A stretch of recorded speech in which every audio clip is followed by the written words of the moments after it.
Hello दोस्तों, मैं सुशील एक बार फिर आपका स्वागत करता हूं आपके अपने YouTube channel the rapid classes for physics में। हमने जो स्टार्ट किया था वो था एनसीईआरटी के फर्स्ट चैप्टर के न्यूमेरिकल। हमने जहां तक कवर किया है 8 न्यूमेरिकल तक हम लास्ट वीडियो में कवर कर चुके। आज हम जो बात करने वाले हैं वो 9, 10, 11 और 12 न्यूमेरिकल की बात करने वाले हैं। सब बच्चों को मैंने पिछली बार भी कहा था एनसीईआरटी की बुक ही प्रीफर करनी है, और जब भी तुम इस वीडियो को देखते हो न्यूमेरिकल वाले को तो बुक पास रखे बैठा करो। लेकिन फिर भी मैंने लिखने का प्रयास करा कि ये न्यूमेरिकल है। आओ शुरू करते हैं। 9वां न्यूमेरिकल क्या है इसमें? इसने कहा किसी निकाय में दो आवेश QA तथा QB है, वे क्रम से इन बिंदुओं पर रखे हुए हैं। निकाय का कुल आवेश तथा वैद्युत द्विध्रुव आघूर्ण ज्ञात करो। दोस्त, ये न्यूमेरिकल समझने से पहले एक थोड़ा बेसिक कंसेप्ट समझो किस पे बेस्ड न्यूमेरिकल है। हमने तुम्हें इस चैप्टर की थ्योरी में पढ़ाया था वैद्युत द्विध्रुव। बोर्ड पे ध्यान दो रहे, वैद्युत द्विध्रुव क्या बताया था? वैद्युत द्विध्रुव। वैद्युत द्विध्रुव क्या होता है? वैद्युत द्विध्रुव आवेशों का एक ऐसा निकाय होता है जिसमें दो आवेश, एक प्लस का और एक माइनस का, अत्यंत समीप रखे जाते हैं। वैद्युत द्विध्रुव क्या है? आवेशों का एक निकाय। कैसा निकाय? जिसमें दो आवेश, एक माइनस का आवेश और एक प्लस का आवेश, एक दूसरे के अत्यधिक समीप रखे जाते हैं। एक प्लस का और एक माइनस का, दोनों आवेशों में खास बात है।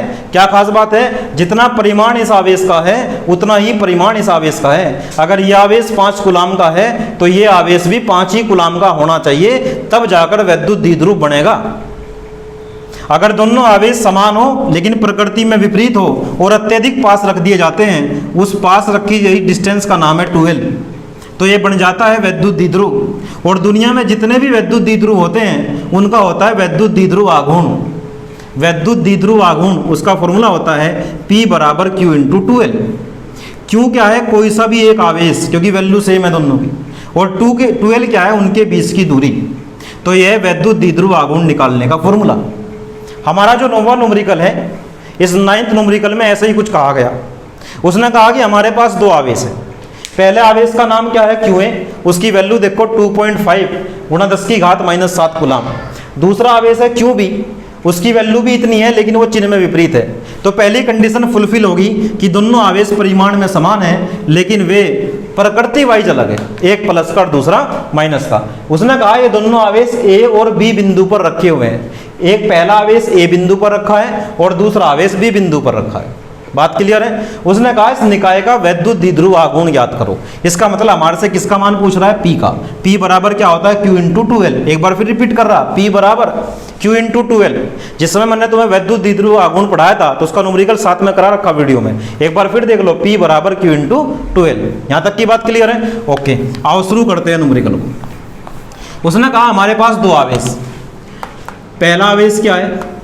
QA बराबर प्लस के 2.5 गुणा 10 की घात -7 कूलाम। दूसरा आवेश क्या है? QB बराबर माइनस के 2.5 गुणा 10 की घात -7 कूलाम। देखो इसमें थोड़ी ज्योमेट्री लगेगी 9th क्लास की। तुमने कभी देखा होगा, मान लो हमारे पास कोई बिंदु है और बिंदु में लिखा 2,5। 2,5 का मतलब x बराबर 2, y बराबर 5। तुमने 11th क्लास में थोड़ा पढ़ा था बढ़ा के, उसमें 3 बिंदु होते 3D में, वो होता है 2, 5 और 1। इसका मतलब पता क्या है? x बराबर 2, y बराबर 5 और z बराबर 1। अपने बिंदु को ध्यानपूर्वक देखो, उसमें 3 वैल्यू दी हुई है। x का मान 0, y का मान 0 और z का मान 15। इसका मतलब बिंदु z अक्ष पे है, क्योंकि z अक्ष किसे कहते हैं? z अक्ष उसे कहते हैं जिसपे x और y 0 हो। अगर थोड़ा खोल के बताऊं ज्योमेट्री के बारे में, मान लो x अक्ष किसे कहते हैं? x अक्ष उसका नाम है जहां पर y 0 होता है, जहां पर y कितना होता है? 0। और y अक्ष किसका नाम है? y अक्ष उसका नाम है जहां पर x 0 होता है, जहां पर x कितना होता है? 0। अपने पॉइंट को ध्यानपूर्वक देखो, इसमें x भी 0 है, y भी 0 है। वैल्यू तो केवल z की है ना। इसका मतलब हमारा जो पॉइंट है वो z अक्ष पर है। किस पर है? z अक्ष पर। तो अपने डायग्राम को हम इस प्रकार बनाएंगे कि पॉइंट हमारा z अक्ष पर दिखाई दे। देखो कैसे, ये हमारा डायग्राम है। इसका नाम क्या है? x अक्ष। इसका नाम मान लो z अक्ष, और जो ये वाली अक्ष बची इसका नाम है y। इस y को हम यहाँ दिखाते हैं, ये है हमारी y अक्ष। तो ये बन गया हमारा डायग्राम। इसका नाम x अक्ष, इसका नाम z अक्ष, इसका नाम y अक्ष। इस पॉइंट का नाम होता है ओरिजिन, जिसको हम 0 कहते हैं, और इसके निर्देशांक होते हैं 0,0। हम इसको केवल यहाँ O मानकर चलेंगे। O माने ओरिजिन, ओरिजिन माने मूल बिंदु। मूल बिंदु मतलब जहाँ से एक्सों की शुरुआत होती है। ये इधर की अक्ष का नाम क्या है? प्लस के एक्स अक्ष। इधर की अक्ष का नाम क्या है? प्लस के जेड अक्ष। इधर की अक्ष का नाम है प्लस के वाई अक्ष। लेकिन हमें बात करनी है माइनस के जेड अक्ष की भी, तो इस वाली अक्ष का नाम है माइनस के जेड अक्ष। क्योंकि हमारे दो पॉइंट है ए और बी, एक में जेड का मान माइनस का है, एक में जेड का मान प्लस का है। जब ए पॉइंट की बात करूंगा तो ए पॉइंट कहाँ लाई करेगा? ए पॉइंट लाई करेगा माइनस की तरफ। देखो ए पॉइंट का मान क्या है? बिंदु ए के निर्देशांक कितने हैं? 0,0 माइनस के 15 सेंटीमीटर। पता है इसका मतलब क्या है? इसका मतलब है एक्स अक्ष में तो चले 0, वाई अक्ष में भी कितने चले 0, और जेड अक्ष में चले -15, और -15 दोस्त नीचे की तरफ को पड़ेगा। इसका मतलब हमें जेड अक्ष में कहाँ आना है? हमें जेड अक्ष में यहाँ आना है। यहाँ हमारा पॉइंट है, उस पॉइंट का नाम क्या है? ए 0,0 माइनस के 15 सेंटीमीटर। बोल दो हाँ या ना। यहाँ तक की बात क्लियर। अब दूसरे पॉइंट की बात करते हैं। दूसरा पॉइंट बी है, और बी के निर्देशांक कितने हैं? 0,0 प्लस के 15 सेंटीमीटर। दोस्त दूरी यहाँ से नपती है। जब भी दूरी नापनी होगी ओरिजिन से नापेंगे। तो यहाँ से स्टार्ट करो, 15 सेंटीमीटर चलना है। किधर चलना है? जेड अक्ष में। मुझे कैसे पता लगा? बिंदु देखकर। अगर यहाँ 20 का मान देता ना 15, तो फिर मैं वाई अक्ष में चलता। अगर यहाँ शुरुआत में 15 देता ना, फिर मैं एक्स अक्ष में चलता। कहाँ दिया है? जेड अक्ष में। जेड अक्ष में कैसी वैल्यू दी है? प्लस की। तो स्टार्ट प्लस की ऊपर की ओर चलना है। कैसे? हम यहाँ आगे, ये हमारा बी पॉइंट है, इसके निर्देशांक है 0,0 और प्लस के 15। अब उसने कहा एक आवेश कहाँ रखा हुआ है? Q A. क्यू ए रखा है इस वाले पॉइंट पर, और क्यू बी रखा हुआ है इस वाले पॉइंट पर। तो जरा देख के बनाओ कि वैद्युत द्विध्रुव बन गया कि नहीं बन गया। एक प्लस का आवेश, एक माइनस का आवेश अत्यधिक पास रखे जाते हैं तो एक वैद्युत द्विध्रुव का निर्माण करते हैं। हमें क्यू ए की वैल्यू भी पता, देखो लिखी क्यू ए की वैल्यू, हमें क्यू बी की वैल्यू भी पता है, हाँ या ना? क्यू ए भी पता, क्यू बी भी पता। तो ये क्या बन गया हमारा? ये बन गया हमारा वैद्युत द्विध्रुव। अब हमें क्या निकालना है? इसका वैद्युत द्विध्रुव आघूर्ण। तो निकाय का वैद्युत द्विध्रुव आघूर्ण फॉर्मूला दिखते हैं, P बराबर आवेश गुणा दोनों के बीच की दूरी, या यूं कहें द्विध्रुव की लंबाई। द्विध्रुव की लंबाई, द्विध्रुव की लंबाई यहाँ से स्टार्ट हुआ था द्विध्रुव और यहाँ तक गया। हेलो, यहाँ से स्टार्ट हुआ था द्विध्रुव और यहाँ तक गया। तो ये टोटल लंबाई है द्विध्रुव की। टोटल लंबाई कितनी होगी? देखो जरा ध्यानपूर्वक, यहाँ से लेके यहाँ तक कितनी है? 15, और यहाँ से यहाँ तक कितनी है? 15। कुछ लोग कैसे थे? -15। माइनस तो केवल इस बात को बता रहा दोस्त कि वो माइनस के जेड अक्ष में है, लेकिन लंबाई 15 ही है। जब उसको हम नापेंगे ना स्केल से, तो 15 नापना पड़ेगा। माइनस तो बस केवल ये इंडिकेट कर रहा कि पॉइंट फिलहाल माइनस के जेड अक्ष में है। कुछ लोग जोड़ के से 0 बना देंगे, प्लस के 15 प्लस माइनस के 15 0। अरे खुद कॉमन सेंस लगाओ, यहाँ से स्केल रखो, फित्ता रखो, पैमाना रखो और नापना शुरू करो। यहाँ तक आगे कितने आगे? 15। ऊपर और कितना चलना है? 15। तो इनके 20 की दूरी कितनी बैठेगी? 30 बैठेगी, नहीं बैठेगी? तो यहाँ से यहाँ तक की दूरी कितनी बैठेगी? 30 सेंटीमीटर। बोल दो हाँ है। वैद्युत द्विध्रुव की लंबाई लेनी है। फॉर्मूला क्या है? P का आवेश गुना द्विध्रुव की लंबाई। आवेश तो कोई सा भी ले लो क्योंकि दोनों की वैल्यू समान है। तो कितना है पहला आवेश? 2.5 गुणा 10 की घात -7 गुणा द्विध्रुव की लंबाई कितनी निकाल के लाए हैं? 30 सेंटीमीटर। 2.5 गुणा 10 की घात -7 और 30, मैंने तुम्हें कल ही बताया था दूरी हमेशा कहीं में नपती है मीटर में, तो सेंटीमीटर को चेंज कर लो। जब भी सेंटीमीटर को बदलना होता है 10 की घात -2 से गुणा करते हैं। लास्ट वीडियो में बताया था कि किसको किससे गुणा करते हैं, मिलीमीटर को किससे करते हैं, माइक्रो को किससे करते हैं। एक बार फिर बता रहा, सेंटीमीटर को 10 की घात -2 से गुणा करते हैं, मीटर बन जाता है। यहाँ तक की बात क्लियर? बस जस्ट केवल गुणा भाग रहेगी। ये 25 और ये 30, 2.5 गुणा 30 एक साथ लिखा जाएगा और घात को एक साथ लिखेंगे। 10 की घात -7 -2 इनकी आपस में गुणा करेंगे। 25 या 75 और गुणा कितना? 10 गुणा 10 की घात -9। ये समझ में आया कैसे करा? 25 या 75, 7.5 तो संख्या आ गई। 0 का मतलब होता है 10, 2 0 का मतलब 100, 3 0 का मतलब 1000। हाँ या ना? ओके, ये घात कितनी समान चीज़ है तो जुड़ेंगे, -9। 7.5 गुणा ये घात है ना, इस पर से घट जाएगी तो -8। वैद्युत द्विध्रुव आघूर्ण का मात्रक क्या होता है? आवेश का मात्रक कूलाम और दूरी का मात्रक मीटर। तो क्या आ गया इसका आंसर? P बराबर इतने कूलाम मीटर। ये था हमारा पहला आंसर। उसने क्या पूछा हमारे से? वैद्युत द्विध्रुव आघूर्ण ज्ञात करो। क्या पूछा है? वैद्युत द्विध्रुव आघूर्ण। लेकिन उसने एक चीज और पूछी है सवाल में। हेलो, एक चीज और, क्या? कुल आवेश। कुल आवेश पूछा है। अब देखो कुल आवेश कितना होगा, दोनों आवेशों का जोड़। कुल आवेश कितना होगा, दोनों आवेशों का जोड़। तो दूसरा क्वेश्चन क्या था, कुल आवेश Q बराबर होगा QA प्लस QB। QA की वैल्यू कितनी है 2.5 गुणा 10 की घात -7 माइनस QB की वैल्यू कितनी है 2.5 गुणा 10 की घात -7, क्योंकि QB का मान माइनस का है ना, तो प्लस माइनस को माइनस कर देगा। ये क्या हो गया 0। तो कुल आवेश कितना है 0 और वैद्युत द्विध्रुव आघूर्ण इतना है। ये था हमारा 9th न्यूमेरिकल जो हमने सोल्व करने का प्रयास करा। इसको एक बार नोट कर लेंगे स्क्रीनशॉट लेके। चलिए नेक्स्ट की बात करते हैं। अब 10वें न्यूमेरिकल को इतने तुम पढ़ो, बुक से पढ़ो चाहे बोर्ड से पढ़ो।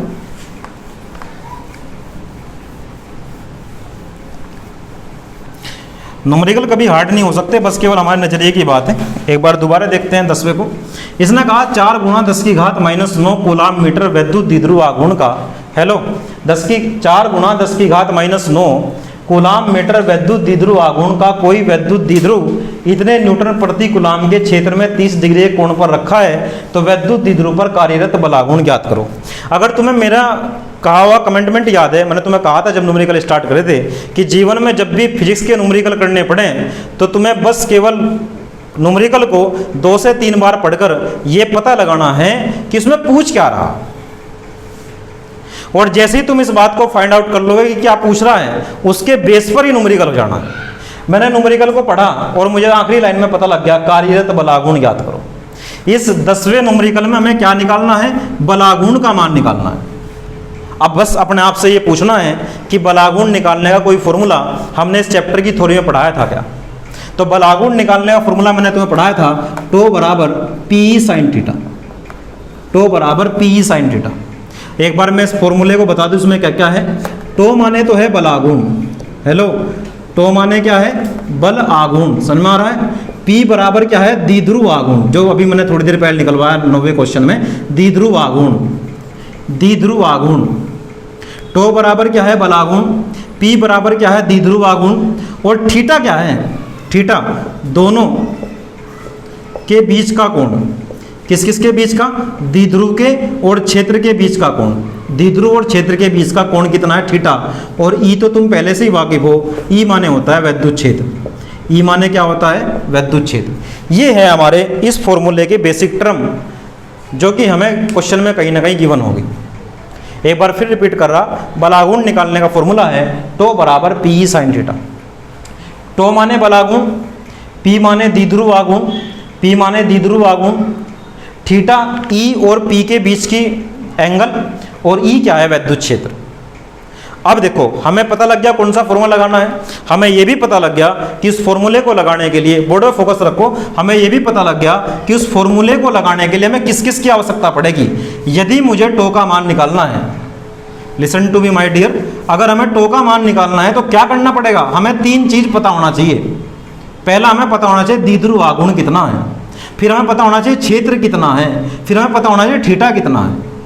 अब सब कुछ हमारे दिमाग में चल चुका कि जब मैं सवाल को पढ़ूंगा तो इस लिहाज से पढ़ूंगा कि उसमें 3 चीज दी है कि नहीं दी है।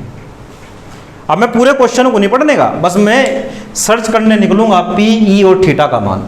पी माने वैद्युत द्विध्रुव आघूर्ण, तो सवाल को पढ़ो, देखो कहीं लिखा होगा 4 गुणा 10 की घात -9 कूलाम मीटर का वैद्युत द्विध्रुव आघूर्ण। इसका मतलब यहां से पी का मान तो पता लग गया। कितना आ गया पी का मान, हमें दिया क्या है क्वेश्चन में, पी बराबर कितना दिया बताओ, 4 गुणा 10 की घात -9 कूलाम मीटर। हेलो एक बात बताना चाह रहा, एनसीईआरटी पैटर्न लग चुका है, थोड़ा बेसिक भी चेक करता है टीचर। कई बार यहाँ कूलाम सेंटीमीटर देगा वो, तो कूलाम की जगह तो कूलाम रखेंगे, सेंटीमीटर को चेंज करेंगे पहले। अगले पड़ाव की बात बता रहा हूँ कि न्यूमेरिकल कैसा हार्ड हो सकता है, बच्चे गलती कहाँ करते हैं। क्लियरिटी आ रही है तो उसे चेंज कर लेंगे। फिलहाल क्या दिया, पी बराबर 4 गुणा 10 की घात -9 कूलाम मीटर। एक वैल्यू पता लग गई, ओके। अब क्या पता लगना चाहिए, क्षेत्र। चलो कोई वैद्युत द्विध्रुव आघूर्ण इतने न्यूटन प्रति कूलाम के क्षेत्र में, बताओ ई का मान दे दिएगा, हाँ या ना। न्यूटन प्रति कूलाम के क्षेत्र में, क्षेत्र के साथ कितने कोण पर, 30 डिग्री के कोण पर, तो थीटा बराबर कितना, क्या ज्ञात करो, वैद्युत बलागुण ज्ञात करो, कार्यरत बलागुण ज्ञात करो। फॉर्मूला क्या है, टो बराबर पी साइन थीटा। दिख रहा है सब बच्चों को? टो बराबर पी की वैल्यू कितनी है, पी की वैल्यू है 4 गुणा 10 की घात -9 कूलाम मीटर, गुणा ई की वैल्यू कितनी है 5 गुणा 10 की घात 4, और साइन थीटा की वैल्यू कितनी है 30। हमने क्या करा, उस फॉर्मूले में मान रख दी। टो की जगह टो, बराबर की जगह बराबर, पी की जगह पी का मान, ई की जगह ई का मान, थीटा की जगह थीटा का मान। आओ शुरू करते हैं। 4 और 5 तो संख्या है, और घात एक साथ -9 प्लस के 4, और गुणा साइन 30। ट्रिग्नोमेट्री की नॉलेज लगेगी 9th क्लास की। साइन 30 की वैल्यू 1/2, 2 से इसको कैंसिल आउट कर दो 2 बार। 5 दूनी कितना होता है 10, गुणा 10 की घात 9 में से 4 गए -5, तो ये बच गया 10 की घात -4। टो बराबर 10 की घात -4, टो बराबर 10 की घात -4 न्यूटन मीटर इसका मात्रक होता है। ये था हमारा 10वां न्यूमेरिकल। एक बार सब बच्चे इसको देख लेंगे और नोट कर लेंगे।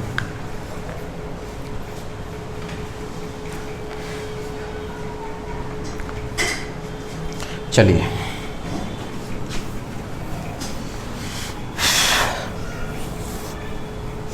बात करते हैं 11वें न्यूमेरिकल की। 11वां न्यूमेरिकल क्या है, सब बच्चे एक बार पढ़ेंगे। उनसे रगड़ने के बाद कोई पॉलीथीन का टुकड़ा 3 गुणा 10 की घात -7 कूलाम के आवेश से आवेशित पाया गया। जब मैंने इस चैप्टर की शुरुआत करी थी उस समय तुम्हें कंसेप्ट पढ़ा था जिसका नाम है घर्षण विद्युत। क्या बताया था, एक बार थोड़ा रिवाइज करता हूँ। हमने कहा था कि जब कुछ पदार्थों को आपस में रगड़ते हैं तो रगड़ने के बाद आवेश पैदा हो जाता है। जब कुछ पदार्थों को आपस में रगड़ते हैं तो रगड़ने के बाद आवेश पैदा हो जाता है। ऐसा ही यहाँ हुआ। उसने कहा ऊन से रगड़ने के बाद पॉलीथीन का टुकड़ा, पॉलीथीन के टुकड़े को ऊन से रगड़ दिया। और मैंने तुम्हें पहले ही बताया था कि जब 2 पदार्थों को आपस में रगड़ते हैं तो आवेश आवेगा। उसने कहा ऊन से रगड़ने के बाद पॉलीथीन का टुकड़ा इतने आवेश से आवेशित हो जाता है, इसका मतलब पॉलीथीन पर आवेश आ जाता है। ऊन से रगड़ने के बाद पॉलीथीन का टुकड़े पे इतना आवेश आ जाता है, तो ये आवेश का मान दिया। इस चैप्टर की शुरुआत का पहला ही टॉपिक घर्षण विद्युत है। और घर्षण विद्युत में मैंने तुम्हें एग्जांपल लेके बताया था कि जब कांच की छड़ को रेशम से रगड़ते हैं, कांच को किससे रगड़ते हैं, रेशम से। आबनूस की छड़ को बिल्ली की खाल से, अंबर को ऊन से रगड़ते हैं। इसी प्रकार आज उसने क्या कर दिया, ऊन को पॉलीथीन से रगड़ दिया। और जब कुछ पदार्थों को आपस में रगड़ते हैं तो एक में से इलेक्ट्रॉन निकलते हैं दूसरे में चले जाते हैं, एक में से इलेक्ट्रॉन निकलते हैं दूसरे में चले जाते हैं, जिसमें से निकलते हैं धनावेशित और जिसमें चले जाते हैं ऋणावेशित। बात समझ में आ रही है कि नहीं आ रही? तो ऐसे ही एक न्यूमेरिकल ये भी है।